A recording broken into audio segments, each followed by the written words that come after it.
కూడా అలర్ట్ చేస్తలేం. హాస్టల్లో పోతే మా పిల్లలు కూడా ఉన్నారు అలా, చదువుకున్న పిల్లలు. నా సొంత అన్న పిల్లలను కూడా గురుకులనే వేసినాం. మేము పెద్ద ప్రైవేట్ స్కూల్లో ఏం చదివిపియం. వాస్తవం. కెమెరా పట్టుకొని రా, 100% నీకు చూపిస్తా. అందరు అనుకుంటారు శ్రీనివాస్ యాదవ్ బాగా ఉన్నాడు గాడెనికి. నేను అందరినీ అబద్ధం చెప్పాను.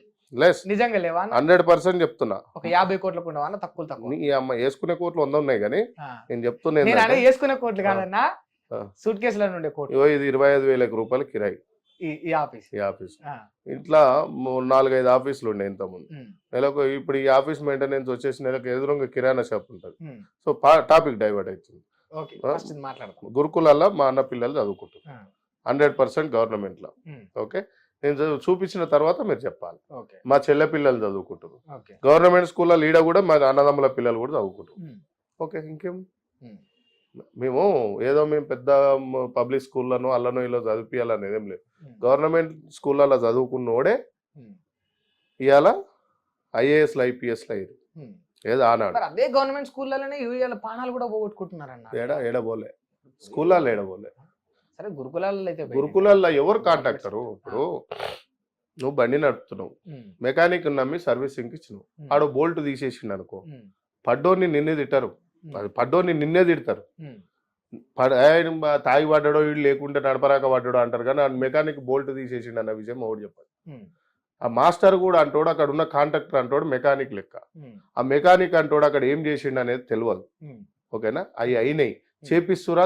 తెలంగాణ ఉద్యమంలో చాలా మంది చనిపోయారు. మరి ఒక 5-10 గాంగన్ అలర్ట్ కావచ్చు కానీ 49 మంది చచ్చిపోయేదాకా నేను ఏమంటున్నా, ఇప్పుడు ఆఫీసర్లు ఏం చేస్తారు, అలా ఉన్న వాళ్ళే నేను ఇప్పుడు మార్చుకుంటూ వస్తున్నాను. వానికి ఏమైనా కోర్టుకున్నారా, లేకుంటే ఇంకోనికి ఏమైనా కోర్టుకున్నారా, ఎవరికైనా ఇంటిమేషన్ మీద ఇదేమైనా చేయ. తెలంగాణ ఉద్యమంలో ఈడ తలగబెట్టగానే ఇంకో తను తలగబెట్టేది. ఇదంతా ఒక నాటకమే. ఇది ఒరిజినల్ గా కొట్లాడిన వాళ్ళు మాలాంటి వాళ్ళం. కొన్ని నాటకాల కోసం, కొన్ని పార్టీల కోసం కొట్లాడిన వాళ్ళు కొంతమంది. ఆ పార్టీల కోసం కొట్లాడిన వాళ్ళు అంతా ఫెయిల్ అయిపోయారు. నిజంగా ఎవరైతే కొట్లాడారో వాళ్ళే ఇవాళ చాలా అద్భుతంగా ఉన్నారు. సరే అన్న, ఇప్పుడు మీరు ఇందాక ఒక ముచ్చట చెప్పినారు, చాలా చిన్న పిల్లోడు మనస్తత్వం అన్నారు కదా రేవంత్ రెడ్డిది. నిజంగా అంత చిన్న పిల్లోడు ఎందుకన్నా ఇవాళ నేషనల్ అవార్డు గ్రహీతను పట్టుకొని అసెంబ్లీలో తీసుకొచ్చి ఆయన గురించి చర్చ చేస్తుండు. ఎవరైనా అల్లు అర్జున్ గురించి. ఏందైనా అల్లు అర్జున్ ఒక హీరో అన్న, పెద్ద హీరో. దేనికి హీరో? దేనికి హీరో? టాలీవుడ్ కి హీరో. దేనికి hero? National wide hero. Hero అంటే ఏంది? హీరో అంటే ఏంది? సింహాద్రి గారు మీరు మీడియాలో ఉన్నారు. ఒకప్పుడు జర్నలిస్ట్ ని అడిగితే, నేను జర్నలిజం చేసిన వాళ్ళని అడిగితే హీరో గురించి చెప్తారు. హీరో అంటే ఎవరు? హీరో అంటే ఎవరన్నా? అంబేద్కర్, జ్యోతిరావు పూలే, సావిత్రిబాయి పూలే, సాహు మహారాజ్, ఛత్రపతి శివాజీ, సాక లైలమ్మ, కుమరం భీము. హీరోల కంటే గొప్పలు కాదు, వాళ్ళే హీరోలు. వీళ్ళు జీరోలు. ఇలా తెలంగాణలో ఎంతమందిని దొక్కేసింది ఆ కుటుంబం. నవదీప్ అంటోని, నితిన్ కి ఎందుకో పాన్ ఇండియా సినిమా వస్తలేదు. ఇట్లాంటి వాళ్ళని చాలా మంది. ఉదయ్ కిరణ్ పరిస్థితి ఏంది? ఇలా నీ కొడుకో నీ తమ్ముడో పోతే నీ పరిస్థితులు ఏంది? ఎదగనిస్తలేరు. ఎందుకు వచ్చి ఒక సినిమా వస్తే రెండో సినిమాకి వాళ్ళని అంటలేను. 4 కుటుంబాలు ఉన్నాయి, ఆ 4 ఇట్లనే నలిగిపోతున్నారు ప్రజలు. అట్లీస్ట్ అల్లు అర్జున్ హీరో కూడా కాదు, కేవలం సినీ నటుడు అన్నప్పుడు తీసి పడేయాలా? దాని తగ్గట్టు నువ్వు తీసుకునే చట్టం ఉంది కదా, చట్టం ఉంటది, ఉంది కదా, పోలీసులు చూసుకుంటారు. అసెంబ్లీలో చర్చ పెట్టాల్సిన అవసరం ఏముందన్నా? అసెంబ్లీలో చర్చ నా పాయింట్ ఒకటే అన్న, అసెంబ్లీలో చర్చ పెట్టాల్సినంత అవసరం. ఇప్పుడు నువ్వు నేను తొడలు పెట్టినంత మాత్రాన ఏది కాదు. ఇప్పుడు ప్రభుత్వం వచ్చే సంవత్సరం కాలే, ఓ చిన్న పిల్లగాడు చనిపోయిండు, ఆయనకు సైడు ఆలోచించకుండా ఒక ఆడబిడ్డ కన్న తల్లిని తెచ్చిస్తావాను? కన్న తల్లి బరాబరి కొట్లాడతాం. అసెంబ్లీలో కాదు. నేను ఇంకో 49 మంది గురుకులాల్లో కొట్లాడతాం. కొట్లాడాలి. రైతులు ఆత్మహత్యలు. అవును, ఇప్పుడు ఒక్క పిల్లోడు పోతే నేనేమంటా, 49 మంది చచ్చిపోయినప్పుడు మీరు ఎన్నిసార్లు ఏమంటున్నా, ఫస్ట్ ఒకటి సబ్జెక్ట్ ఉండాలి. ఇప్పుడు థియేటర్లో తొక్కిసలాల సంపీరు. చనిపోయిన వాళ్ళు వేరు, చంపబడ్డోళ్ళు వేరు. చంపబడ్డదే కదా. ఆ సినీ నటుడు అనే వ్యక్తి మిత్రుడు అయితే ఎక్కడనైతే పోయి నువ్వు అక్కడికి పోయి కూర్చొని వాళ్ళ కార్యక్రమాలన్నీ చేసి వచ్చుంటే యాక్సెప్టెడ్.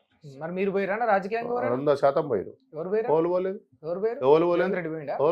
రేవంత్ రెడ్డి మాట్లాడుతుండగా సినిమాల్లో రేవంత్ రెడ్డి అన్నాడు, అసెంబ్లీ సాక్షి, సినిమాల్లో ఒక్కడైనా పోయిండా పిల్లోని జుండికి అన్నాడు.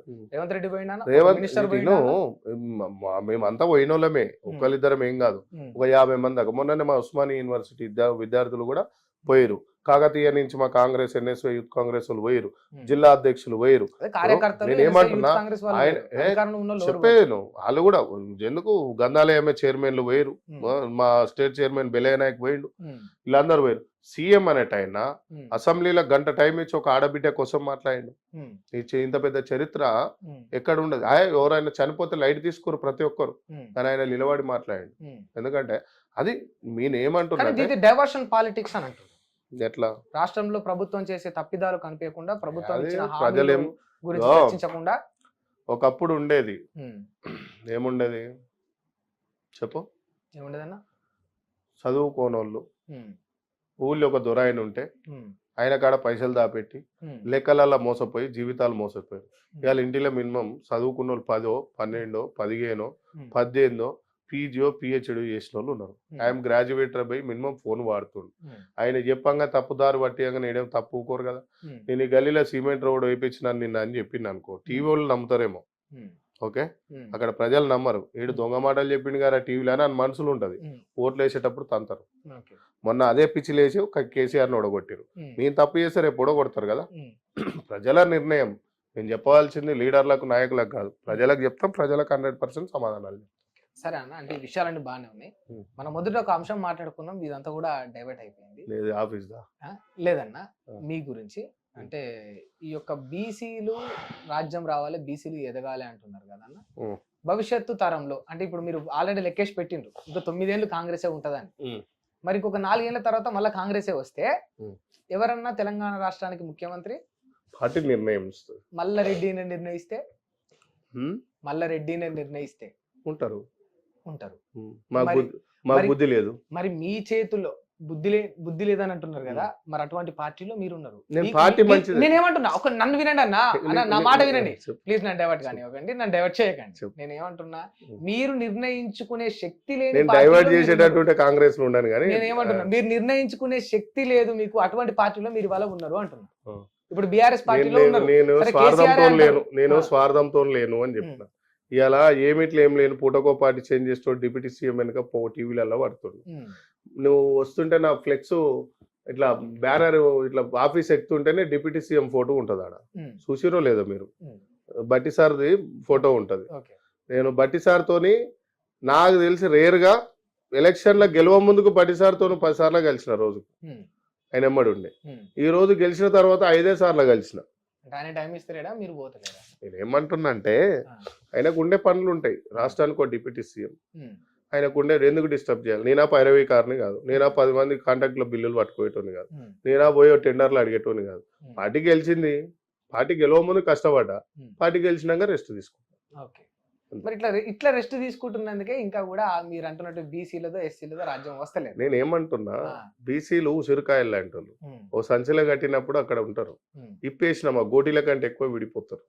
బీసీలను ఒకటి చేయాలంటే ఇలా ఒక ఆయన వస్తాడు, యాదవులు గొప్పోలే, విశ్వాసం ఉన్నోలే, నీ కుక్క కంటే ఎక్కువ విశ్వాసం ఉందని అంటారు. ఎవరన్నా తిన్మారు మళ్ళా ఏ లొటాపీస్ల మళ్ళా నాయనతో నాకేది కానీ. అయితే తీర్మానం వల్ల లేడు, బంక ఓడలేడు కానీ ఒక లీడర్ హరీష్ రావు అన్నాడు. ఆయన స్టేటస్ అంటే మా యాదవులకు హరీష్ రావు చెప్పిందాక మా బుద్ధి లేదు, మేము మంచోళ్ళం కదా, వేరే కుల పైన వచ్చి మాకు చెప్పాలనా? శ్రీకృష్ణ జాతిలో పుట్టినటువంటి ఒక గొప్ప వ్యక్తులం. అట్లాంటిది ఇక ఇంకో కులాన్ని బీసీలల్లా మా గౌడ అన్నలు ఉన్నారు. గౌడల అన్నలు ఆయన పొగడంగానే ఆయన మీద పెద్ద స్టేటస్లు పెడతారు.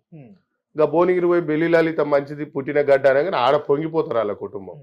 సాంబశివుని కుటుంబం పొంగిపోతుంది. పొగడతలకు లొంగిపోతారు. నేను ఏమంటున్నా అంటే స్టేటస్లు ఎందుకు పెట్టుకోవాలి? మీ కులాలు చాలా గొప్పవి.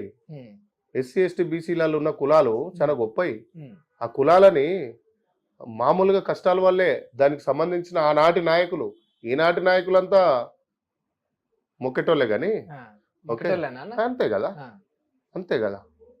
ఏ రకంగా చెప్తున్నారు? 100% మా బీసీలు అయితే అంతే ఉన్నారు. ఎస్సీలలో కమిట్మెంట్ ఉంది, ఎస్టీలలో కమిట్మెంట్ ఉంది, బీసీలనే లేదు, లేదు అస్సలు లేదు, -. బీసీలలో చైతన్యం లేదు. చాలా పెద్ద పెద్ద బీసీ నాయకులు అందరు ఒక బీసీ నాయకుని పేరు చెప్పు, ఒక బీసీ నాయకుని పేరు అంటే వాళ్ళందరూ మంచోళ్ళు కదా. నేను బీసీ నాయకుల పేరు చెప్పు, మంచోడా? ఎవరిదైతే తీస్తారో వాళ్ళే ప్రొజెక్ట్ అవుతారని మీరు చెప్పండి. ఎవరు అట్లా కాలు ఇప్పుడు బీసీ నాయకులు అంటే నేను కూడా బీసీ నాయకుడినే, ఓకేనా? ఎవరు మంచోళ్ళు అనేది చెప్తున్నావు. చెడ్డోళ్ళు ఎవరో మీరు చెప్పండి. అందరు చెడ్డోళ్ళే. నేను అట్లా అంటే మంచోళ్ళు అయితే రాష్ట్రం ఎందుకు వస్తలేదు, అధికారంలోకి ఎందుకు వస్తలేవు? 64 కులాలు ఉంటున్నా అని చెప్పిన బీసీ నాయకులు ఎందుకు రాష్ట్రంలో వస్తలేవు చెప్పు నాకు. 3 కులాలు 4 కులాలు తలుచుకుంటే రాష్ట్రంకి వస్తుంది.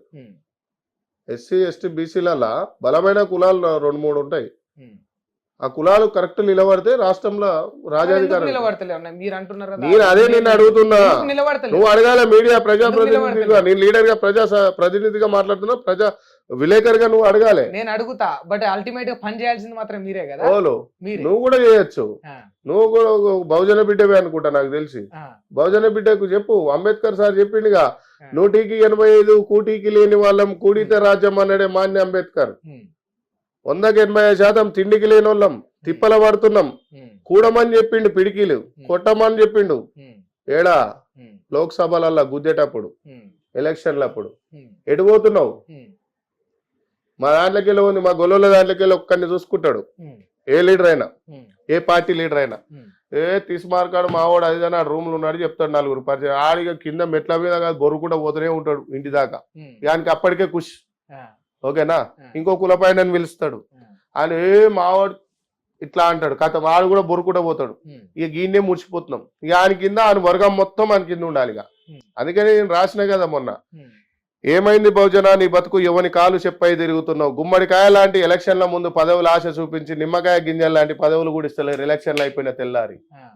ఎస్, ఇంత డైరెక్ట్ గా మాట్లాడమని ఏ పార్టీలో అయినా, బీఆర్ఎస్, కాంగ్రెస్, బీజేపీలో డైరెక్ట్ గా మాట్లాడుతున్నందుకే మీకు ఇంకా కూడా టికెట్ వస్తలేదు. అరే ఇయ్యకపోని అబ్బా, పూలే అయితే ఎమ్మెల్యే కావాలనుకోలే, సాహు మహారాజులు అనుకోలే, ఛత్రపతి శివాజీ అనుకోలే, పెరియార్లు అనుకో, ఎవరైనా అనుకోలే. నా కిస్మత్ ఏడుంటే గాడు ఉంటది. రాజకీయంగా ఇట్లుంటే నడవదన్నా, నీకు కనీసం పొగడాలి. డైరెక్ట్ తిడుతా ఉన్నావు. నేను తిట్లే, మళ్ళా మీరు రాంగ్ డైవర్షన్. నేను తిట్లే, నేను ఏమంటున్నా, ఇప్పుడు ఎదురుటోళ్ళు ఎదురింగోళ్ళు ఇంట్లో తిట్టే ముందు నీ ఇంట్లో ఏమున్నాయో చూసుకో. ఏమంటున్నా, ఇప్పటికి నేను ఇంట్లోకి వెళ్ళి 20 సంవత్సరాల పైన అయిపోయింది. కాంగ్రెస్ పార్టీ కోసం ఇంట్లో సవాల్ ఇసిరి, పార్టీలో అదే స్ట్రేట్ ఫార్వర్డ్ ఉన్నా, నా ఇంట్లో అదే స్ట్రేట్ ఫార్వర్డ్ ఉన్నా. ఇప్పుడు వచ్చిన పరిశాని ఏంటంటే, వీడి ఇంట్లోకి వెళ్ళి రుబాబ్ చేసి వెళ్ళిపోయాడు 20 ఏళ్ల కింద. బ్యాచిలర్ జీవితం ఉన్నా నేను, చాలా నేను బయోపిక్ అంతా ఒక షూట్ చేస్తే బ్యాచిలర్ గా మా ఎస్సీ నరసింహ అంకుల్ అని శ్రీరామణ థియేటర్ ఎన్నుకుండే. ఆ తర్వాత బెస్సోళ్ళ నర్సయ్య అంకుల్ ఇంకా ఇంట్లో కుర్మా బస్సుల, పోచమ్మ బస్సుల, అటు అంబర్పేటలో కిరాయికున్నా నేను. నా బట్టలు నేనే ఉతుక్కునేది, అందరికి తెలుసు మా అంబర్పేటలో. నా ఇంట్లో నేను బ్యాచిలర్ గా ఎందుకున్నా అంటే, ఒక్క విషయం ఏంటంటే, కాంగ్రెస్ పార్టీ పిచ్చి. కాంగ్రెస్ పార్టీ కోసం నేను కసిగా, నీకు ఇల్లు కావాలన్నా కాంగ్రెస్ పార్టీ కావాలన్నా అరవై అంటే బరబ్బర్ కాంగ్రెస్ పార్టీ కావాలని జోష్లు వెళ్ళిపోయినా కానీ తప్పైతే వేయలే. ఈ రోజు మా అమ్మ నాయన ఏమన్నా కలిసిన, మా నాయన లేడు, చనిపోయింది మొన్న. అయితే మా వాళ్ళు ఎక్కడైనా కలిస్తే, అమ్మాయి సీనయ్యతోనికి పని అయితే చేపి అంటే చాలు, నేను పని చేస్తున్నా, నా ప్రజలు నన్ను గుర్తిస్తున్నారు. మొన్నసారి అయితే ఇండిపెండెంట్ అన్నారు. ఇండిపెండెంట్ తొందర పడద్దు దేనికి. జనాలు ఎట్లాంటి వాళ్ళు అంటే, ఈయనకు ఆ ఏజ్ ఏం పోయిందా, ఇంకో 10 ఏళ్ళు ఆగితే ఏమో కాకపోయినా ఎమ్మెల్యే అంట. అందుకనే దాన్ని నేను ఇంకా వాళ్ళకే వదిలేస్తున్నా. ఉంటాయి, ఎంతో ఉంటుంది దానికి, ఎంతో ఉంటాయి. ఎందుకు 50 ఉంటాను, 40 ఉంటాను, ఉంటాం, ఏజ్ అయితే ఉంటది. సో ఇప్పుడు 26 ఏళ్ళు పార్టీ వచ్చినాం, ఓకేనా? పార్టీలోకి వచ్చి నేను 16 ఏళ్ళ వయసు ఉన్నప్పుడు వచ్చిన, అంతే. హిట్ టీవీ యాప్, ఇందులో short news, live news, entertainment shows, movies, digital magazines తో పాటు మీ జిల్లా వార్తలను కూడా ఫ్రీగా చూడొచ్చు. ఇంకెందుకు ఆలస్యం, వెంటనే హిట్ టీవీ యాప్ ని డౌన్లోడ్ చేసుకుని ఫ్రీగా ఎంటర్టైన్మెంట్ పొందండి. Hit TV app, hit TV app, please download hit TV app. Hit TV app ని ఫ్రీగా డౌన్లోడ్ చేసుకుని ఎంజాయ్ చేయండి. మీకు నచ్చిన ఎంటర్టైన్మెంట్ కోసం హిట్ టీవీ యాప్ ని ఫ్రీగా డౌన్లోడ్ చేసుకుని ఎంజాయ్ చేయండి. హిట్ టీవీ యాప్ ని డౌన్లోడ్ చేసుకుని ఆస్వాదించండి, ఆశీర్వదించండి. ఇంతమంది సెలబ్రిటీలు హిట్ టీవీ యాప్ ని డౌన్లోడ్ చేసుకోండి అని చెప్తున్నారంటే ఎంత మంచి యాప్ ఆలోచించండి. అమెరికా అమెరికా అమెరికా అమెరికాలో చదవాలనుకునే వాళ్ళకి విశ్వసనీయమైన పేరు మన శౌర్య కన్సల్టెన్సీ. UK లో 1 year masters. UK లో 1 year masters. 2 years work permit up to 5 years visa. Contact Saurya Consultancy. Contact 89851 89851.